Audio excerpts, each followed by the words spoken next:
Okay, video शुरू करने से पहले मैं चाहता हूँ कि आप मुझे इन 3 क्वेश्चन का आंसर ज़रूर दें और ये जो तीनों क्वेश्चन है वो आपकी स्क्रीन पर है।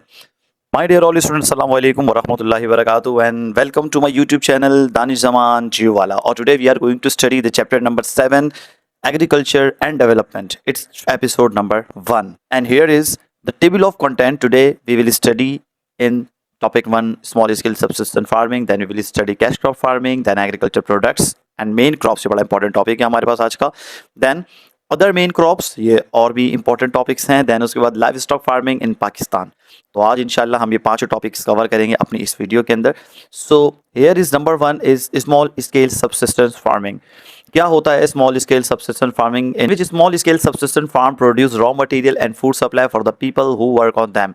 एक्चुअली स्मॉल स्केल सब्सिस्टेंस को सारा समझ लें कि जो लोग अक्सर अपने फार्म में काम करते हैं वो उस फार्म में काम भी करते हैं, और सेकेंडली उसमें से जो प्रोड्यूस होता है उसमें से कुछ वो अपने लिए रख लेते हैं, उसे कंज्यूम करते हैं, बाकी जो उसका रेस्ट होता है उसे वो मार्केट में जाके सेल कर देते हैं।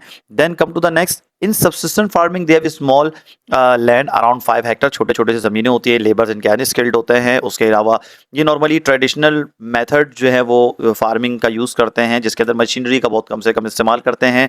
डिपेंड करते हैं टोटली नेचर पे और रेन पर डिपेंड करते हैं कि जब बारिश होगी तो उनकी फार्म में हरियाली आएगी और उनका जो प्रोडक्शन है वो बढ़ेगा या फिर उनका जो क्रॉप है वो ग्रो होगा।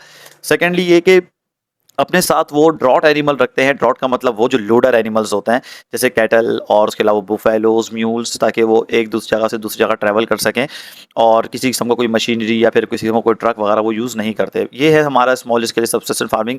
छोटी ज़मीनें, अनस्किल्ड लेबर, ज़्यादातर फैमिली के लोग ही जो है वो इनके पास जो है वो काम करते हैं। मामा, चाचा, भतीजा, उसका बेटा, उसका मामू, ये सब मिलकर एक ही छोटी सी ज़मीन पर जो है वो फार्मिंग करते हैं, और जो उससे अर्न होता है उसको फैमिली के अंदर भी यूज़ करते हैं। सेकेंडली कुछ जो चीज़ें उनका बच जाती है उन्हें मार्केट के अंदर वो सेल कर देते हैं।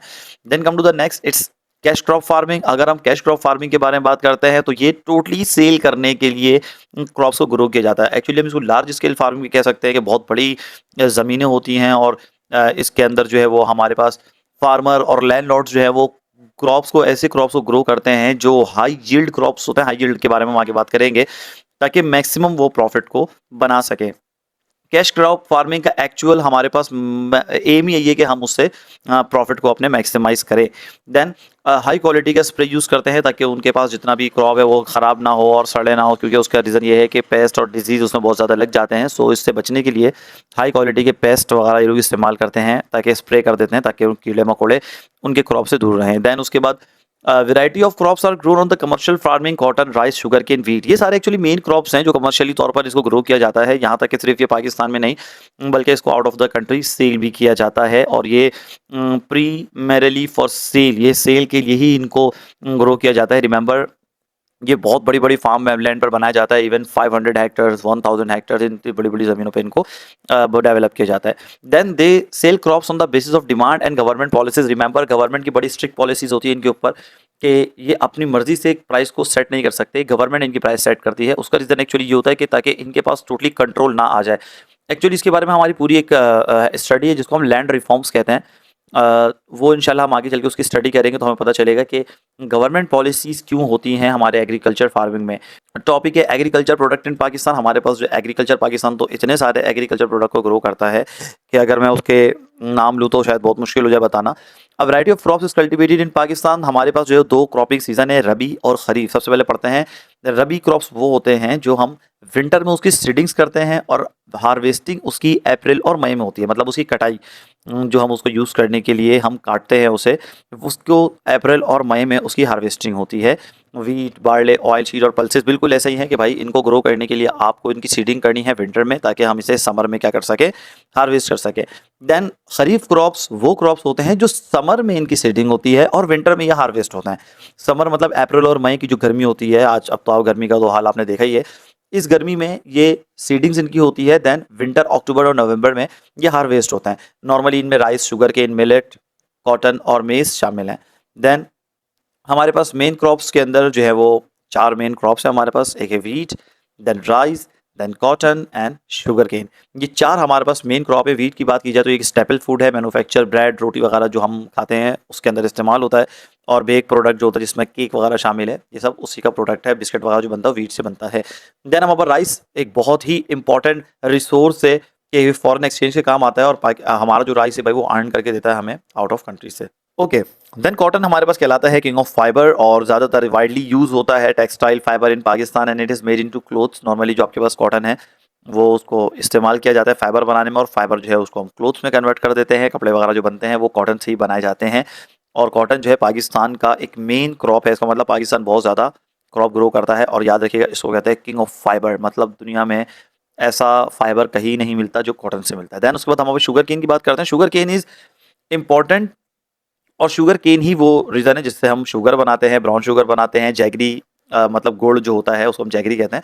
ये सब चीज़ों को बनाया जाता है शुगर केन से। शुगर केन के और भी बहुत सारे यूजेस हैं, उसको हम आगे चल के स्टडी करेंगे। कल्टीवेशन ऑफ वीट कैसे होती है, और उसके बाद वेराइटी कौन कौन सी होती है वीट की, जोग्राफिकल रिक्वायरमेंट अभी आपके सामने आ रहा है। देन उसके बाद इरीगेशन की रिक्वायरमेंट। देन हमारे पास और मजीद चीज़ें हैं, वीट हार्वेस्टिंग और वीट एरियाज। अब हम शुरू से पढ़ते हैं। कल्टीवेशन वीट का मतलब ये है कि भाई वीट की सीड्स को डायरेक्टली जो है वो ज़मीन के अंदर जो है वो रखा जाता है। Wheat does not require a lot of water, wheat को बहुत ज़्यादा पानी की नीड नहीं होती है उसको ग्रो करने के लिए। देन जोग्राफिकल रिक्वायरमेंट की बात की जाए तो भाई 10 से 20 डिग्री सेंटीग्रेड उसको चाहिए होता है ग्रोइंग के टाइम पर, और 25 से 30 डिग्री सेंटीग्रेड चाहिए होता है रिपनिंग। रिपनिंग का मतलब ये होता है उसका कंप्लीट हो जाना, ब्राउन कलर का हो जाना, क्योंकि एक्चुअली अगर आपने वीट की अगर आप ये पिक्चर देख रहे हैं तो आपको नजर आ रहा होगा ये ब्राउन कलर का जो वीट आपको दिख रहा है, ये शुरू में ग्रीन कलर का इसको सीड किया जाता है। जब ये ब्राउन हो जाता है तो जो अभी आप देख रहे हैं ये रिपनिंग हो चुका है ये, और इसको हम काट लेंगे। और उसके बाद होता क्या है कि हम इसे थ्रेश करते हैं। थ्रेश का भी एक पूरा एक तरीक़ेकार है, वो हम आगे चल के इसको स्टडी करेंगे। वीट हार्वेस्टिंग में ये होता है कि भाई ज़्यादातर जो लैंडलॉर्ड्स होते हैं वो प्रेफर करते हैं कि इसको मैनुअल लेबर ही जो है उसे वीट को जो है वो पिक कर ले, उसको थ्रेश कर ले। उसका रीज़न ये है कि मशीन जो है वो हमारे लिए बड़ा एक्सपेंसिव होता है, और दूसरी बात ये है कि वीट जो है जो हमारे पास लेबर है वो इतना सस्ता लेबर है कि हमें आसानी होती है। जितने भी लैंडलॉर्ड्स होते हैं वो सस्ते लेबरों को, चीप लेबर को पकड़ते हैं और उनसे सारा काम करवाते हैं, और उन्हें बहुत ज़्यादा सस्ता पड़ता है, और बहुत सारी लेबर को ये लोग एक दफ़ा में हायर कर लेते हैं हार्वेस्टिंग सीजन में। देन वैरायटी की बात की जाए तो मैक्सी पाक is one of the most widely use high yield variety, मतलब सबसे जो अच्छी वैरायटी होती है उसको हम हाई जील्ड वैरायटी कहते हैं। तो हमारे पास जो वीट की जो अच्छी वैरायटी है उसका नाम है मैक्सी पाक। अगर हम बात करें इरिगेशन कैसा होना चाहिए, तो canal irrigated areas of Punjab meet most of for the requirement is rich alluvium. और सेकेंडली पंजाब और सिंध हमारे पास दोनों ही अच्छे ऑप्शंस हैं कि अगर हम यहाँ पे इस वीट को ग्रो करना चाहते हैं तो एलुवियम और ज़मीन का फ्लैट होना। एलुवियम का एक्चुअली मतलब ये होता है जो न्यूट्रिएंट्स से फुलफिल हो, मतलब उसके अंदर न्यूट्रिएंट्स हो, पानी अवेलेबिलिटी, उसके अलावा जो भी हमारी इरिगेशन की रिक्वायरमेंट है, ज़मीन की सॉइल की रिक्वायरमेंट है वो फुलफिल है, तो उसकी ग्रोथ अच्छी होती है। देन हमारे पास वीट एरियाज़ की बात कर लेते हैं। Wheat can be grown in the variety of soil like Punjab, Sindh, KPK, Balochistan in very low quantity where the soil receive sufficient rainfall. याद रखिएगा कि वीट तकरीबन हर जगह पर ही ग्रो होती है, पंजाब में भी, सिंध में भी, केपीके में भी, इवन बलूचिस्तान में भी, लेकिन बलूचिस्तान में इतनी ज़्यादा लो क्वांटिटी में ग्रो होता है। उसका रीज़न ये है कि वहाँ का जो सॉइल है वो सफिशिएंट रेनफॉल रिसीव नहीं करता। Now we have a rice, और अगर मैं राइस के बारे में बात करूँ तो सिंपल इसकी कल्टीवेशन ऑफ राइस कैसे होती है। Rice is normally grown on a large scale for commercial purposes. Normally Punjab और सिंध वो इलाका है जहाँ पर कमर्शियल मतलब इसको सेल आउट करने के लिए नॉर्मली राइस को ग्रो किया जाता है। और जब ये 23 सेंटीमीटर तक इनके जो नॉर्मली राइस के जो बीज होते हैं उनको ज़मीन में सोन किया जाता है। देन उसके बाद तकरीबन यही कोई 23 सेंटीमीटर जब वो बड़े हो जाते हैं तो फिर उन्हें एक दूसरी फील्ड में ट्रांसफ़र कर दिया जाता है जहाँ पर ठीक ठाक फ्लड हो, मतलब वहाँ पे ठीक ठाक वहाँ पे वाटर को पहुँचा, वहाँ पे फ्लड कर दिया जाता है पानी को, और वो जो है वो फील्ड जो है उसको फुल ऑफ वाटर रखा जाता है जब तक राइस रिप ना हो जाए। अभी जिस तरीके से आप पिक्चर देख रहे हैं ग्रीन, इट्स मीन कि ये जो है अभी अनरिप्ड है, अभी रिप नहीं हुआ है, लेकिन कुछ टाइम के बाद ये जब राइस रिप हो जाता है तो ये बिल्कुल एक ब्राउन कलर की शक्ल का हो जाता है। देन उसके बाद हम इसे कल्टीवेट कर लेते हैं, हार्वेस्ट कर लेते हैं। अगर हम राइस की प्रोडक्शन की बात करें तो rice is almost exclusively on irrigated land, मतलब ज़्यादातर ये होता है कि जहाँ पे बहुत ज़्यादा पानी होगा, जहाँ पे इरीगेशन इसको सफिशिएंट मिलेगा, ये सिर्फ वहीं पर ग्रो करता है, ये हर जगह पर ग्रो नहीं करता। Improvement in irrigation have increase the area under cultivation, और ऐसा हो सकता है कि अगर हम इरीगेशन को और ज़्यादा इंप्रूव कर दें तो राइस की जो ग्रोथ है वो भी अच्छी खासी इंप्रूव हो जाती है। अगर हम इसकी जोग्राफिकल रिक्वायरमेंट की बात करें तो टेम्परेचर इसको चाहिए होता है 20 से 30 डिग्री सेंटीग्रेड, जिसके अंदर कोल्ड सीजन ना हो। और सेकंड ये है कि अगर मैं रेनफॉल की बात करता हूँ तो तकरीबन 1270 1270 मिलीमीटर बारिश, मतलब बहुत ज़्यादा बारिश चाहिए होती है। इससे ऑलमोस्ट 2000 मिलीमीटर अगर बारिश हो जाए तो समझ लीजिए वो आइडियल वाली बात हो जाती है कि अच्छा और भी ज़्यादा बेटर हो सकता है। दैन उसके बाद ग्राउंड का अगर लेवल की बात की जाए तो फ्लैट फील्ड होना चाहिए जहाँ पर आसानी से इरीगेशन पॉसिबल हो, मतलब पानी वहाँ पर इजीली पहुँच सके। दैन उसके बाद अगर मैं बात करता हूँ high yield varieties of the rice, मतलब सबसे हाई क्वालिटी के जो राइस है उसको हम सुपर बासमती कहते हैं या फिर उसको 385 बासमती कहते हैं। ठीक है, ये पजहाल ये वो हैं जो high yield variety of rice कहलाते हैं और पाकिस्तान के अंदर ग्रो भी होते हैं। देन उसके बाद हमारे पास नेक्स्ट टॉपिक है, इट इज़ कॉटन।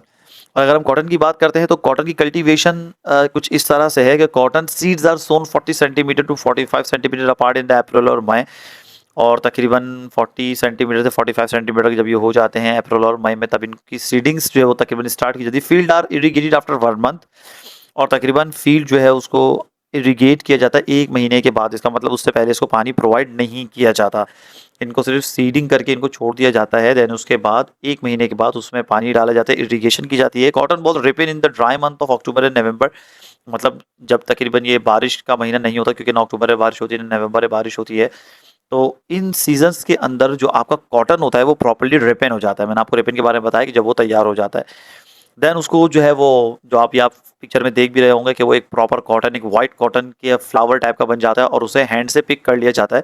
और उन्हें पिक करके सबसे पहले वो अपने बकेट्स के अंदर जो जो फीमेल औरतें होती हैं वो नॉर्मली उसको अपने हाथों से पिक करके अपने पास एक बकेट उनके पास होता है, उसमें वो कलेक्ट करती रहती हैं। देन उस बकेट को जो है वो ट्रांसफ़र कर दिया जाता है ट्रक में, और उसे फर्दर प्रोसेस के लिए भेज दिया जाता है, जहाँ पर वो कपड़ों में या फिर धागों में या थ्रेड में कन्वर्ट होता है, डाइंग और कलरिंग वगैरह उसके ऊपर होती है। देन अगर मैं बात करता हूँ नेक्स्ट, इस कॉटन क्रॉप्स को हार्म क्या चीज़ करती है, तो इस बात बड़ा क्लियर है कि लीफ कर्ल वायरस एक ऐसा वायरस है जो नॉर्मली आपके कॉटन क्रॉप्स को अटैक करता है। जैसे कॉटन बड़ा सेंसिटिव है और जब वो हार्वेस्टिंग के बहुत ज़्यादा नियर होता है, तो कोशिश ये की जाती है कि उसके ऊपर किसी किस्म का भी कोई वायरस ना लगे, और ऐसा हो सकता है कि लीफ कर्ल वायरस आपके बिल्कुल तैयार वायरस को भी बिल्कुल ही वो डिस्ट्रॉय कर सकता है। देन उसके बाद ज्योग्राफिकल रिक्वायरमेंट की बात की जाए तो 25 से 35 डिग्री सेंटीग्रेड उसका आइडियल टेम्परेचर है बेटर डेवलपमेंट के लिए, ताकि उसकी बॉल प्रॉपर्ली डेवलप अच्छे से हो। रेनफॉल की बात की जाए तो अच्छी एक रेनफॉल उसके लिए बेहतर है, जैसे 1000 mm बारिश हो, और जब 500 mm अगर बारिश कम हो जाए, मतलब 500 मिलीमीटर से बारिश कम हो जाए, तो इसके लिए इरिगेशन नेसेसरी कि उसको वहाँ पर पानी पहुँचाया जाए, वरना वो प्रॉपर्ली ग्रो नहीं करेंगे। नेचुरल मैन्योर या फिर केमिकल फर्टिलाइज़र चाहिए होता है, ताकि हम उसकी ज़मीन की फर्टिलिटी ऑफ सॉइल को हम बरकरार रख सकें, मेंटेन रख सकें। रिमेंबर, नेचुरल मैन्योर इसका मतलब होता है जो काउ डंग जो है फर्टिलाइज़र, ये नॉर्मली हमारा नेचुरल मैन्योर कहलाता है, उसे हम डालते हैं अपने सॉइल पर, ज़मीन पर, ताकि उसकी फर्टिलिटी जो है वो बरकरार रहे और हमारा कॉटन क्रॉप और बेहतर ग्रोन हो। लेवल लैंड इसके लिए रिक्वायरमेंट होती है, मतलब ज़मीन का जो लेवल है वो बिल्कुल स्ट्रेट हो। कॉटन की जो वेराइटीज़ हमारे पास हाई यील्ड वेराइटीज़ जो कॉटन की है, उसके अंदर नायाब 78 बड़ा फेमस है, और इनका भी 557149F ये हाई यील्ड क्रॉप्स कहलाते हैं, जिनके बॉल बहुत ज़्यादा बड़े होते हैं, और ये लीफ कर्ल वायरस से सेंसिटिव कम होते हैं। मतलब ये ऐसा नहीं होता कि लीफ कर्ल वायरस जो है उनको पे ज़्यादा अटैक नहीं कर पाता, क्योंकि ये अच्छी क्वालिटी के कॉटन होते हैं। तो now we have sugar cane. अगर हम शुगर केन की इसकी कल्टीवेशन की बात करते हैं तो sugar cane 30 centimetre tall are planted in April and May in well irrigated land, and the plant grows to 2 meter or more and can be harvested for 2 to 3 successive years। इसका मतलब ये होता है कि अगर हम आपको ने देखा होगा कि शुगर केन की जो बैम्बूस टाइप के होते हैं ये बहुत लंबे लंबे होते हैं, और इसका तरीक़ेकार ये होता है कि जब हम इसे फर्स्ट टाइम में ही जब कट कर लेते हैं, जो छोटे छोटे इसके पीसेस होते हैं उसे हम नीचे ही छोड़ देते हैं। इसका मतलब ये कि जब हम शुगर केन को हार्वेस्ट करते हैं, जब उसकी हम कटिंग करते हैं, तो शुगर केन की जो छोटे पीसेस होते हैं जो ज़मीन के अंदर जैसे रूट्स में जो लगे हुए होते हैं, हम उसके छोटे छोटे से पीसेस उसको वहीं पे छोड़ देते हैं, क्योंकि वो वहाँ से दोबारा से ग्रो हो जाते हैं। रिमेंबर, वो जो छोटे छोटे पीसेस उसको हम रेटून्स कहते हैं। सो वो रेटून्स जो है वो तकरीबन 30 सेंटीमीटर टॉल जो है वो उसे हम ज़मीन में ही रहने देते हैं, और होता ये है कि जब वो प्लांट 2 मीटर तक ग्रो हो जाते हैं तो तकरीबन वो बिल्कुल रेडी होते हैं हार्वेस्टिंग के लिए। तो when sugar cane harvested those left in the ground called the ratoons, जिसका मतलब जैसे हार्वेस्ट करने के बाद जो छोटे छोटे पीसेस ज़मीन में उसके रह जाते हैं उसको हम रेटून्स कहते हैं। और वो होता ये है कि नेक्स्ट ईयर के समझ लीजिए वो क्रॉप्स कहलाते हैं, कि अगले साल वो दोबारा से वही चीज़ दोबारा से ग्रो होना शुरू होगी, और वो बड़े होकर दोबारा से हम उसे हार्वेस्ट कर पाएंगे। देन अगर हम प्रोडक्ट की बात करते हैं कि शुगर केन के क्या क्या प्रोडक्ट्स हैं, तो juice is extracted by the crushing cane between heavy rollers and process to produce white sugar, jaggery and brown sugar. आपने देखा होगा अक्सर गन्ने की जो मशीन होती है नॉर्मली, जैसे जो गन्ने का जूस होता है, तो इसी तरीके से बिल्कुल गन्ने को उसके अंदर से जूस को एक्सट्रैक्ट किया जाता है, उस जूस से वाइट शुगर, गुड़ या फिर ब्राउन शुगर को बनाया जाता है। अब याद रखिएगा कि जब उसको हम क्रश कर देते हैं तो उसके बाद जो waste of the sugar cane होता है, जूस निकलने के बाद जो उसका वेस्ट बच जाता है, उसे हम बैगीज कहते हैं। Remember, baggies is rich in fibre, और नॉर्मली होता ये है कि उससे हम पेपर या कार्डबोर्ड वगैरह बनाते हैं, उसे हम फेंकते नहीं हैं। अगर आपने शुगर के जो शुगर केन का जूस निकलता है, जो गन्ने का रस होता है, आपने देखा होगा कि उनके पास बहुत सारे जो है वो फाइबर फेंके पड़े हुए होते हैं। नॉर्मली वो उसको ले जाते हैं और उससे डिफरेंट किस्म की चीज़ें बनाते हैं। इवन कि एज अ फ्यूल वुड भी उसे आप यूज़ कर सकते हो, उसे जलाकर आप एज अ फ्यूल वुड भी आप उससे यूज़ कर सकते हो। देन जो लिक्विड होता है, उसके बाद उसको हम शुगर क्रिस्टलाइजेशन करने के बाद जो बच जाता है उसे हम कहते हैं मोलेसिस। रिमेंबर, शुगर केन का जो जूस है नॉर्मली वो मोलेसिस ही कहलाता है। और होता ये है कि the left over liquid of cane after sugar crystallisation, इसका मतलब जो ड्राई होने के बाद जो उसके अंदर लेफ्ट ओवर जो आपका जूस के अंदर बच जाता है उसे हम मोलेसिस कहते हैं। देन अगर हम ज्योग्राफिकल रिक्वायरमेंट की बात करें तो उसको टेम्परेचर चाहिए 25 से 35 डिग्री सेंटीग्रेड आइडियल टेम्परेचर है, मतलब गर्मी का जो सीजन है वो उसके लिए बड़ा आइडियल है। और अगर हम रेनफॉल की बात करते हैं तो 1520 मिलीमीटर रेनफॉल की उसकी रिक्वायरमेंट है। और अगर इतनी बारिश ना हो तो उस गैप को ब्रिज करने के लिए, मतलब उस गैप को पूरा करने के लिए हमें उसको प्रॉपर्ली इरिगेट करना पड़ेगा। और सॉइल के बारे में बात की जाए तो it can be grown in variety of soil, हर तरह के सॉइल पर ये ग्रो होता है, लेकिन पानी उसको ठीक ठाक चाहिए होता है। और रिमेंबर, ज़मीन के अंदर का जितना भी न्यूट्रिएंट्स होता है, ठीक ठाक न्यूट्रिएंट्स आपका शुगर केन इस्तेमाल करता है। इवन ऐसा भी होता है कि आपकी जो सॉइल होती है वो काफ़ी हद तक ड्राई होना शुरू हो जाता है। रिमेंबर, वाटर टेबल को भी शुगर केन कम कर देता है। लैंड इसके लिए बिल्कुल लेवल होनी चाहिए, इसके लिए इसकी मेन रिक्वायरमेंट है। अगर हम वैरायटी की बात करें शुगर केन की कौन कौन सी वैरायटी हैं, तो हाई यील्ड वैरायटी के अंदर JN88 are the high yield crop of the sugar cane, मतलब सबसे अच्छे शुगर केन की जो क्वालिटी है वो, उनके नाम ये हैं JN88 और 3010। ये हैं शुगर केन के हाई यील्ड क्रॉप्स। देन हमारे पास है अदर मेन क्रॉप्स। सारे मेन क्रॉप जो हमारे पास चार हैं, वीट, शुगर केन, कॉटन और राइस के बाद जो है वो हमारे पास और भी क्रॉप्स हैं जो पाकिस्तान के अंदर बहुत बड़ी तादाद में पाया जाता है, जिसके अंदर मेज़ है। मेज़ is a kharif crops, it is a food grain as well as raw material for edible oil production, require high temperature up to 35 degree centigrade. इनको रेनफॉल चाहिए होता है तकरीबन 50 से 50 मिलीमीटर, और ये पोरस सॉइल पे ग्रोन करते हैं। पोरस का मतलब ये होता है जहाँ पर ज़मीन जो है वो पथरीले हो, या फिर उन जगहों पर पानी जो है वो ठहरने की और एब्जॉर्ब करने की ताकत ज़्यादा हो, ये उन जगहों पर ज़्यादा ग्रो करते हैं। अगर हम मिलेट्स की बात करते हैं सो ये भी एक फूड क्रॉप है जो जिस पे इंक्लूड है ज्वार और बाजरा। ये नॉर्मली अगर आपने बाजरे के बारे में सुना होगा तो उसको पोल्ट्री के एज अ फीड के तौर पे इस्तेमाल किया जाता है, जैसे चिकन और हैंस वगैरह, या फिर ये आप कह लेंगे जो कबूतर वगैरह जो होते हैं वो इसको बड़े शौक से खाते हैं बाजरा। और ये तकरीबन 35 डिग्री सेंटीग्रेड चाहिए होता है इनको ग्रो होने के लिए, ताकि बहुत ज़्यादा बारिश की रिक्वायरमेंट नहीं होती इन्हें। और सेकेंडली ये कि ये पुअरर सॉइल पर भी ग्रो कर सकते हैं, इसका मतलब ऐसा सॉइल जो प्रॉपर्ली फर्टाइल ना हो ये वहाँ पर भी ग्रो कर जाते हैं। दैन अगर हम उसके बात करें टोबैको की, so more than 60% of Pakistan 75,000 tobacco growers are in KP के प्रोविंस। यकीन करें तकरीबन tobacco actually is type of a drug, एक नशा ही है, अगर उससे और कुछ भी नहीं है। तकरीबन 75,000 टोबैको ग्रोवर इन KP के खैबर पख्तूनख्वा के अंदर वैसे ही बहुत ज़्यादा प्रॉब्लम्स ये इलीगल स्मगलिंग ऑफ टोबैको। और पाकिस्तान का जो तकरीबन 60% जो टोबैको है वो ग्रो ही KP के प्रोविंस में होता है। और तकरीबन ये जो है वो वार्म टेम्परेचर में ग्रो होते हैं, 20 से 30 डिग्री सेंटीग्रेड जो है वो फेवरेबल होता है अगर ये वहाँ पे ग्रो करें। अगर हम बात करते हैं ऑयल सीड की, तो edible oil is extracted from the seed like sunflower, soybean, mustard, सरसों। Production of oil is not sufficient cater to need the growing population. यकीन के मतलब हमारे पाकिस्तान के अंदर ही ग्रो जरूर होता है ऑयल सीड, लेकिन ये हमारे लिए सफिशिएंट नहीं है, इस बिकॉज इतना भी ज़्यादा इसकी ग्रोथ नहीं है कि वो हमारे मुल्क में जो कुकिंग ऑयल है या फिर जो कॉर्न ऑयल जिसको हम कहते हैं उस वो फुलफिल कर सके रिक्वायरमेंट को। एज यू नो कि पॉपुलेशन बहुत ज़्यादा है और इतनी बड़ी पॉपुलेशन के लिए जो ऑयल सीड है वो नाकाफ़ी हैं। पल्सेस के बारे में बात की जाती है कि pulses are rich in protein and popular in local diet. अगर हम बात करते हैं लोबिया की, आपने सुना होगा, सोया के बारे में बात सुना होगा, ये सब वो फूड होते हैं जो बड़े पॉपुलर है प्रोटीन के लिए। They are rich in protein और commonly grown pulses are masoor, mash और ग्राम्स, मतलब मूंग मसूर की आपने दाल का नाम सुना होगा। All are actually part of the pulses, सब पल्सेस कहलाते हैं। इसके अंदर लोबिया भी एक पल्सेस में ही आता है जो बहुत ही ज़्यादा इंपॉर्टेंट क्रॉप भी है और it is rich in protein. Then हमारे पास अगर हम बात करते हैं फ्रूट फार्मिंग की, so fruits are grown in many areas and exported to foreign countries specially in the middle east, हमारे मिडिल ईस्ट के अंदर जो है एक बहुत बड़ी तादाद है जो फ्रूट्स की एक्सपोर्ट होती है। और मिडिल ईस्ट में एक्सपोर्ट होने का रीज़न ये है कि आपको पता है कि middle east totally deserted area है और बहुत ज़्यादा expose to warm and dry climate है, वहाँ पर एग्रीकल्चर पॉसिबल नहीं है, तो वो ज़्यादातर फूड जो है वो पाकिस्तान से इंपोर्ट करते हैं। और पाकिस्तान जो है वो डेट्स, बनाना, ऑरेंजेस, ड्राई फ्रूट्स, उसके अलावा एलमंड मतलब बादाम, एप्पल्स, एप्रिकॉट और ग्रेप्स भी बलूचिस्तान के अंदर ग्रो होता है, तो ये सब चीज़ें एक्सपोर्ट होती है वहाँ पर। जैसे अगर डेट्स की बात की जाए तो वो खैरपुर में ग्रो किया जाता है, बनाना को हैदराबाद में, ऑरेंजेस को पंजाब में, dry fruits like Aemond, Apple, apricot and grapes, ये जो है भाई किशमिश वगैरह जो होते हैं सब चीज़ें ग्रो की जाती हैं पाकिस्तान में और इनको सेंड किया जाता है फॉरेन कंट्री में। पाकिस्तान के अंदर भी लोकली इस्तेमाल होता है लेकिन इनका एक्सपोर्ट बहुत ज़्यादा है। And now we have livestock farming in Pakistan. Pakistan का जो लाइव स्टॉक है ये बहुत बहुत बहुत ज़्यादा इंपॉर्टेंट है, ऑलमोस्ट अरबों का ये बिजनेस है।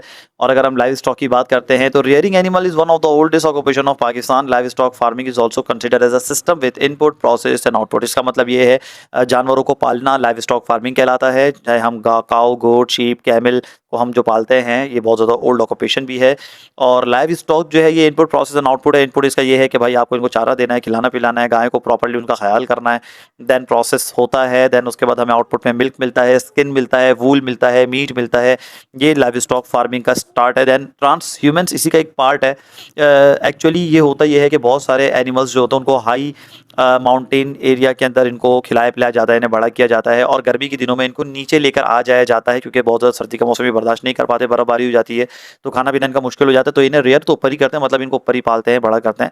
देन जब गर्मी सर्दी का सीज़न आता है तो इन सबको नीचे ले आते हैं और जैसे ही गर्मी शुरू होती है तो इनको दोबारा ऊपर ले जाते हैं। तो ये हमारा ट्रांस ह्यूमंस का एक प्रोसेस है। देन नोमैडिक के बारे में बात की जाए तो लाइव स्टॉक फार्मिंग नॉर्मली ज़्यादातर वो लोग हैंडल करते हैं जो नोमैडिक्स होते हैं, मतलब ट्रैवल करते रहते हैं place to place for the fresh grazing. और इसलिए वो ट्रैवल करते हैं ताकि उनके एनिमल को फ्रेश वाटर मिले, फूड मिले, क्योंकि जिस जगह पर ये लोग जाते हैं अक्सर ऐसा होता है कि ये लोग अपने एनिमल को छोड़ देते हैं, वो खुद से जाके जो भी उनको खाना होता है, जो भी पीना होता है वो खुद से ग्रेजिंग कर लेते हैं। इस तरह फार्मर को जो है या फिर जो पालने वाला जो है उसे बहुत ज़्यादा फूड के ऊपर खर्चा नहीं करना पड़ता। आपने अक्सर देखा होगा कि रोडों पे अक्सर गायें जो है वो घूम रही होती हैं और वो कुछ भी कचरा वचरा भी इवन के खा रही होती हैं, तो इसका रीज़न ही यही है कि वो उसे छोड़ देते हैं ताकि वो फूड का खर्चा उन्हें बर्दाश्त ना करना पड़े। So animal like goat, sheep and cow जो है वो अपने साथ वो नोमैड पीपल जो अपने साथ रखते हैं और वो मूव करते रहते हैं एक जगह से दूसरी जगह ताकि उनको फ्रेश ग्रेजिंग मिल सके। देन सेटल्ड का मतलब ये है कि काउ और हैन अपने साथ रखना ताकि मिल्क, एग जो है वो हमें एक फैमिली को प्रॉपर्ली मिलती रहे। मतलब ये जितने भी नोमैड्स लोग होते हैं एक जगह पे जाके सेटल्ड हो जाते हैं क्योंकि उन्हें प्रॉपर्ली मिल्क और एग की जो है वो सप्लाई मिलने लग जाती है, उनका खाना पीना चलने लग जाता है। और ये जो है वो प्रैक्टिस की जाती है स्मॉल स्केल सब्सिस्टेंस फार्मिंग में।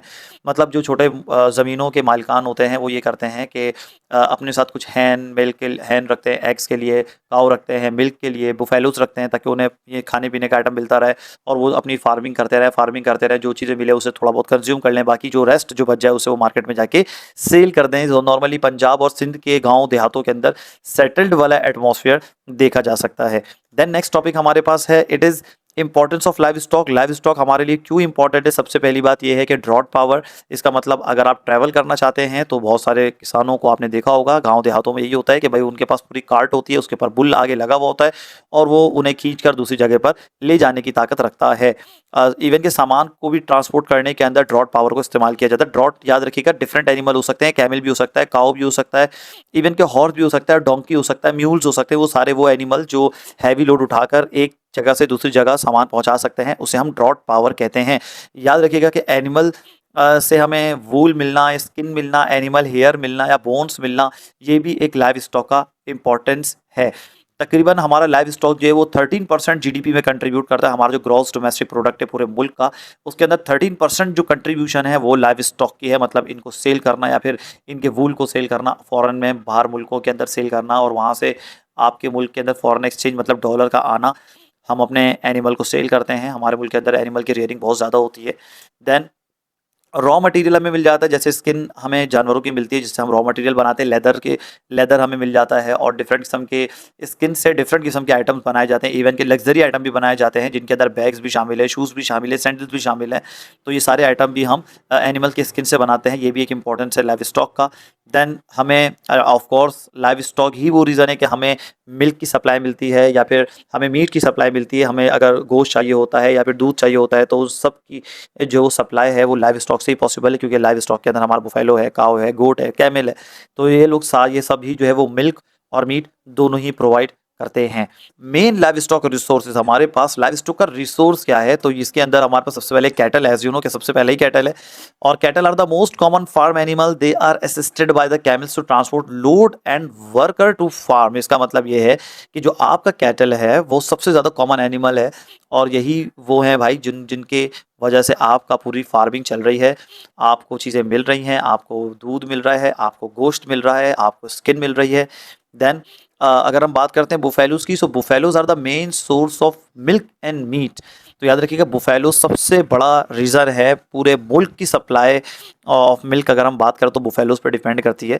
एज यू नो के बुफेलोज की कुछ ख़ास इनकी नस्लें भी होती हैं जो बहुत ज़्यादा ब्रीडिंग करती हैं और बहुत ज़्यादा दूध देती हैं, जिनके अंदर नीली बार, कुंडी और रावी का नाम सरे फहरिस्त है। ये तीन वो टाइप के बुफेलोज हैं जो बहुत ज़्यादा जो है वो मिल्क प्रोड्यूस करते हैं, नीली बार, कुंडी एंड रावी। इसको बहुत याद रखने की ज़रूरत है, अक्सर पेपर के अंदर, इवन के CIs के पेपर में इसके बारे में क्वेश्चन पूछा जाता है।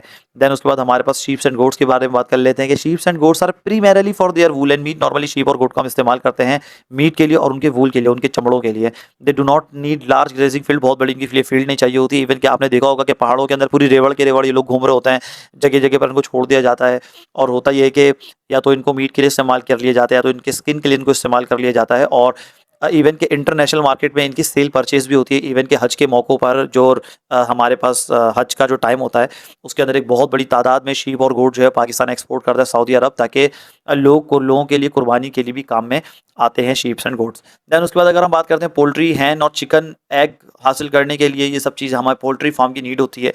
और जिस तरीके से हमारी पॉपुलेशन ग्रो कर रही है तो उसी हिसाब से हमें जो लोग हैं वो प्रेफर करते हैं कि भाई वो मीट मतलब ज़्यादा से ज़्यादा जो है वो चिकन वगैरह को इस्तेमाल करें। और चिकन के बारे में आता है कि भाई ये वाइट मीट होता है और हेल्दियर भी होता है।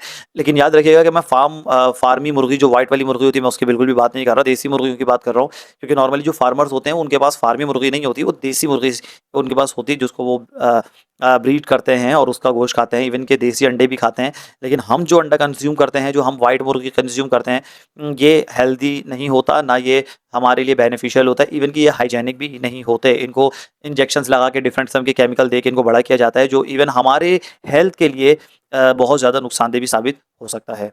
ओके, जहाँ पर इतने सारे इंपॉर्टेंट्स है लाइव स्टॉक के, तो डेफिनेटली वहाँ पर बहुत सारे प्रॉब्लम्स भी हमें फेस करने पड़ते हैं। सबसे पहला प्रॉब्लम तो ये है कि भाई हमें वैक्सीनेशन प्रॉब्लम है कि हमारा जो एनिमल है उसे प्रॉपर वैक्सीनेशन नहीं होती, जिसकी वजह से उन्हें डिफरेंट किस्म के डिजीज़ हो जाते हैं। इवन काफ़ी सारे जानवर मर भी जाते हैं और उन्हें प्रॉपर ब्रीडिंग नहीं मिलती। दूसरी बात यह है कि भाई high price of animal feed, मतलब जो जानवरों को खिलाने पिलाने का जो चारा होता है वो इतना ज़्यादा एक्सपेंसिव है कि फार्मर उसे अफोर्ड नहीं कर पाता, तो मजबूरन वो उसे किसी भी फार्म फील्ड में छोड़ देता है और एनिमल जो है वो ओवर ग्रेजिंग की तरफ चले जाते हैं। हम आगे भी पढ़ेंगे भी इस बारे में।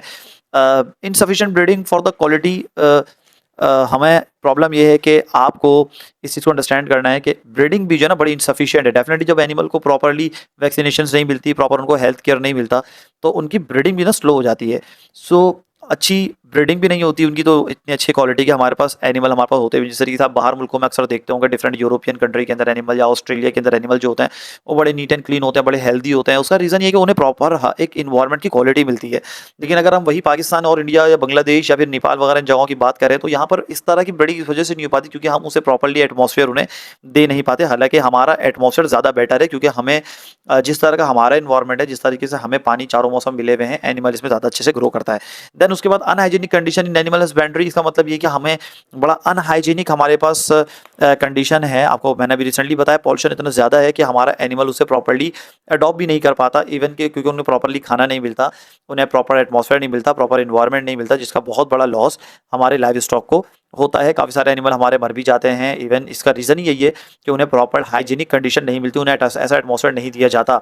जब एनिमल जो है वो ग्रेजिंग करना स्टार्ट करता है अनइरिगेटेड लैंड पर, इसका मतलब ये है कि भाई वहाँ के जो पत्ते दरख्त वगैरह वो सब चीज़ें पत्ते वगैरह खाने लग जाता है, तो होता ये है कि ज़मीन इरोड होना शुरू हो जाती है। इसका मतलब ये है कि ज़मीन डिस्टर्ब होती है क्योंकि हमें चाहिए कि उन्हें हम प्रॉपर फीडिंग्स दें, लेकिन हम जब जानवर को यूँ ही छोड़ देंगे फार्म फील्ड पे तो वो करेंगे ये कि जितने भी वहाँ के प्लांट्स और वो होंगे या फिर छोटे छोटे से ग्रास होगा उसे रूट समेत खा जाएंगे। इवन कि नेक्स्ट पॉइंट हमारा बिल्कुल यही है कि goat and sheep often leads to overgrazing. मतलब ये ओवर ग्रेजिंग इसलिए कर जाते हैं क्योंकि इन्हें जब अगर इनको सिंपल सी बात है अगर आप इनको पार्क में छोड़ देंगे तो ये पार्क में सारे ग्रास भी खा जाएंगे, इवन उन्हें रूट समेत खा लेंगे। तो जब ये रूट समेत उनको खा लेंगे तो होगा ये कि आपकी जो ज़मीन होगी वो ओवर ग्रेज्ड हो जाएगी। इसका मतलब ये है कि ज़मीन जो है वो डेजर्टेड हो जाएगी, दोबारा से वो ग्रो नहीं कर पाएगी, वाटर टेबल आपका लो होना शुरू हो जाएगा, ज़मीन जो है वो डायरेक्ट आपकी सन से एक्सपोज हो जाएगी, धूप ज़्यादा तेज़ पड़ेगी तो होगा ये कि ज़मीन ड्राई आउट होगी और वो हमारे लिए नुकसानदेह होता है। My dear all student, I hope this explanation must be clear to you. इंशाल्लाह will meet with the next episode and the next. और अगर आपको कोई भी टॉपिक समझ में नहीं आया तो मुझे कमेंट सेक्शन में ज़रूर बताएं,